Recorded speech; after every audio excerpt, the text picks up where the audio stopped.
needed to do. Of course, they came down and more hutch than anyone, twisted my arm. In all honesty, Al, there was a big part of me, there was some fear of failure. Is this fear of failure, does this have more to do with your ankle, or the fact that you're going to be 41 years old during the season, or the fact that at any age it's going to be tough to duplicate what you did last year?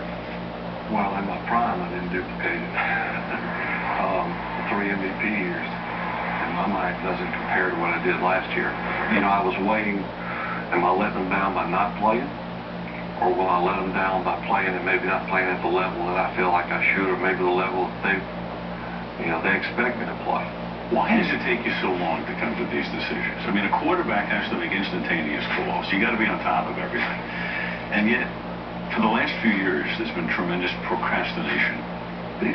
Well, I don't know if any player said, as soon as the season's over, we can't start practice quick enough. No one likes training camp. I look forward to the games, getting in the locker room with the guys. Reggie White told me a long time ago, he said, Brett, when you retire, I promise you, it's not going to be the game so much you miss as it is the locker room, the bus ride. Camaraderie. Yes. And there's, you can't find that anywhere else. But as great of a year as it was last year, and it was, all I can think about this all season was what I could have done better in that last game to lead that team to the Super Bowl. They redid your contract. Some people would say, you know what he was doing? He was just looking for a better deal. I knew that would be some people's assumption, but it was tempting. But I've always made a lot of money. Right. And I knew I didn't need it. Did it move you closer to coming back? Honestly, no. It all came back to feeling obligated to the guys. That was really the strongest pull. I'm no fool. It's a lot of money, but that in itself was not the biggest factor. You're an iconic, exalted figure in the sport, but because of what's happened over the past 4 years and the indecision, you get lampooned as much as anybody now. And you watch television, you read the papers, I know you know. National Geographic.